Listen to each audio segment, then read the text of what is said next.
Agora você ouve uma palavra de vida com o pastor Érico Rodolfo Bussinger.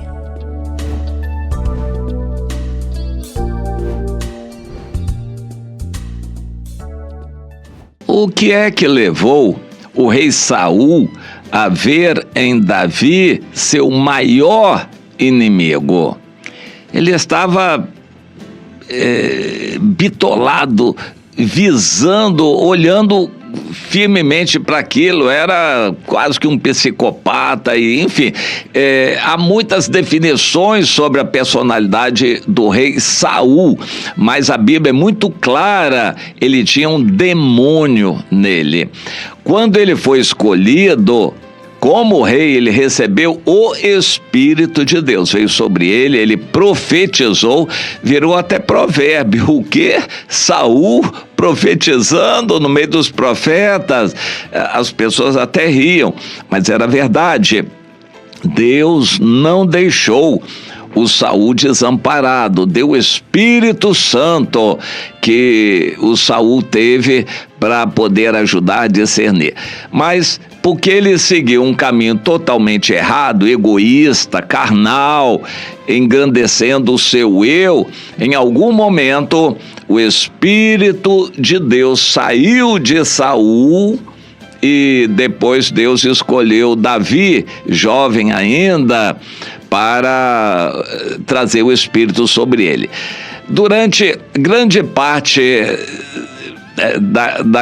daquela história em que Saul foge, Davi foge, Saul persegue, nós vemos que Saul estava destituído do Espírito de Deus e estava possesso de um espírito maligno.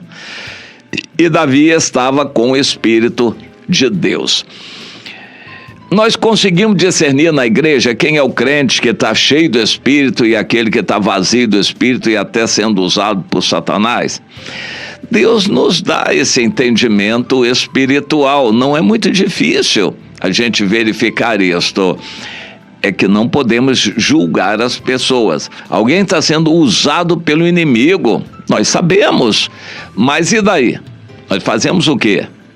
Ore por ele, para que aquele inimigo seja amarrado, vencido, seja colocado de lado, e procure aquele irmão para demonstrar amor. Se não for muito fácil se achegar àquele irmão, então ore mais à distância, mas ore por ele, não fale mal dele. Não é difícil a gente identificar alguém na igreja que está sendo usado por um espírito maligno. Mas também não é difícil a gente identificar quem está cheio do Espírito, porque o fruto do Espírito vai aparecer: amor, alegria, paz, paciência, bondade, fidelidade, domínio próprio.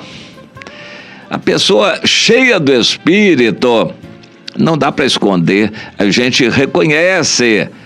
Mas e daí? Vamos elogiar?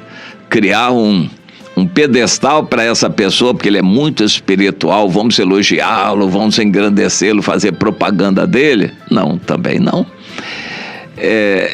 Essa é a questão na vida de Saul com Davi. O mundo era pequeno para os dois. O Saul não conseguia ficar em paz enquanto Davi vivia. Davi estava a quilômetros de distância de Saul. Mas Saul se aborrecia por causa disso e não admitia, e partia para cima de Davi para persegui-lo até tentar matá-lo. Mas por que isto? Parece que a coisa começou em 1 Samuel 18, quando Davi fez muito sucesso.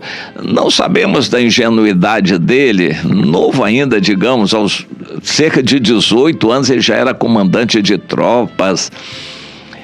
Se ele aceitou a glória, porque a gente não deve aceitar a glória.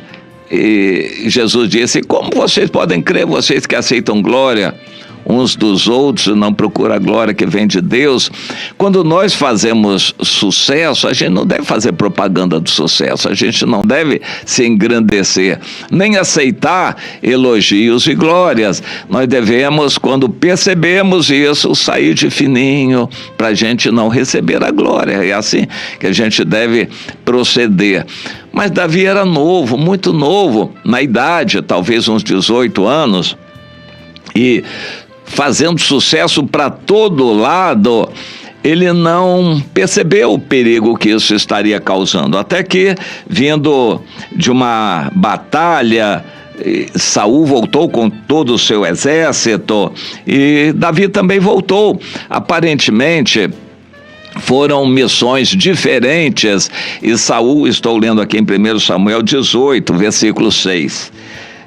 Saul veio de um confronto e foi vitorioso, estava muito alegre por isso, mas Davi veio de outra missão contra os filisteus e também foi vitorioso.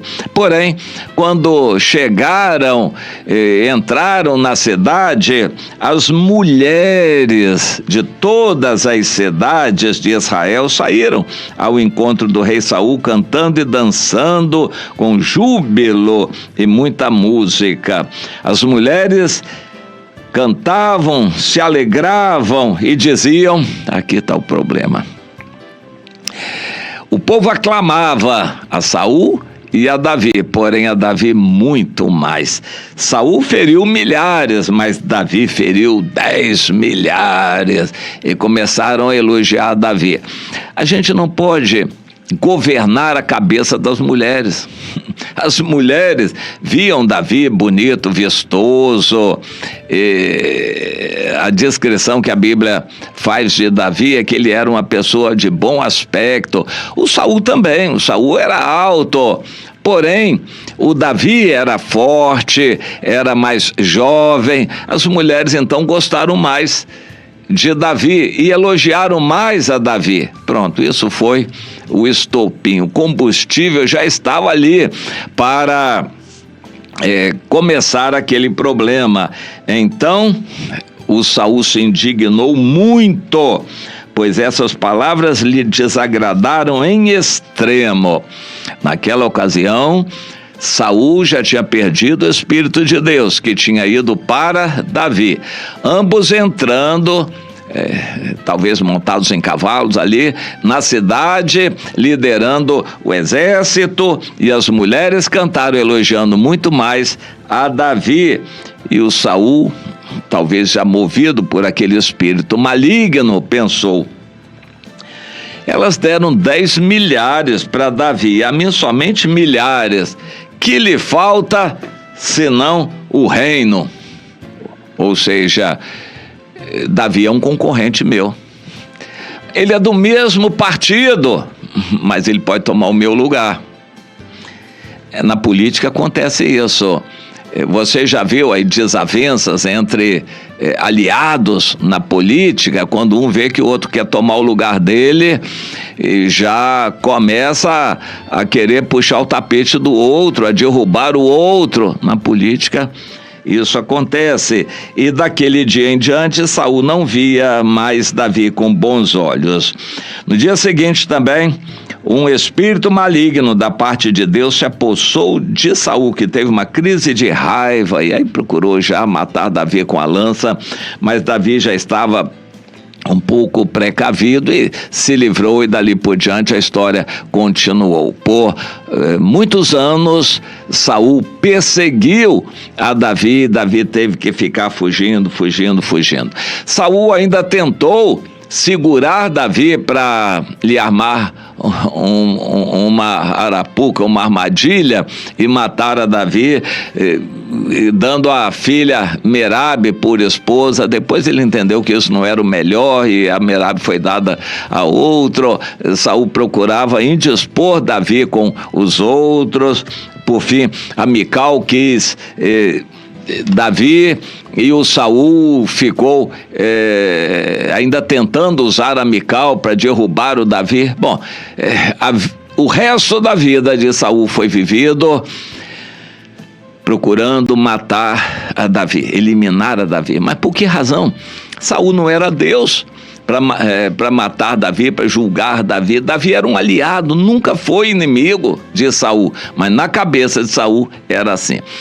Satanás se intromete na igreja, botando minhoca na cabeça de um jovem. Olha, você canta muito bem, você é maravilhoso, você que faz sucesso, a igreja está cheia, é por causa de você que canta e louva, não é por causa do pastor, não. Aquele pastor velho lá que não faz nada, Satanás bota isso na cabeça do jovem. Rapaz, por que você está aí dando tanta obediência a esse pastor aí? Você que é quem faz sucesso na igreja, rapaz, a igreja está abençoada por causa de você. Satanás bota isso aí na cabeça do jovem e vai lá buzinar a cabeça do pastor também. O pastor, o Satanás diz para ele: olha, aquele jovem vai querer tirar o seu lugar aqui na igreja, só que aparecer é sempre ele, faz isso, aquilo, só ele que aparece, daqui a pouco ele vai tomar o seu lugar. Satanás vai colocando dissensão no coração dos crentes. O que ele fez lá com o Saul, ele continua fazendo nas igrejas, e nós precisamos estar atentos. Nós somos um povo só, zelando pela unidade da igreja. Os irmãos não são nossos adversários, podem estar errados, mas não são nossos adversários. Nós devemos buscar a unidade. Parece que essa unidade está tão difícil no Brasil, mas vamos aprender essa lição com o Saul. Não vale a pena ir contra irmãos. Não entre na justiça contra irmãos, a Bíblia nos proíbe. Não pense mal do irmão, não julgue, não condene, não se levante contra o irmão, não aceite divisão contra irmãos. A igreja é uma, é do Senhor, e Jesus sabe muito bem o que fazer da igreja. Ele não precisa da sua ajuda. Não julgue ninguém. E também não ajude alguém que está julgando o outro. Vamos aprender com a lição do Saul.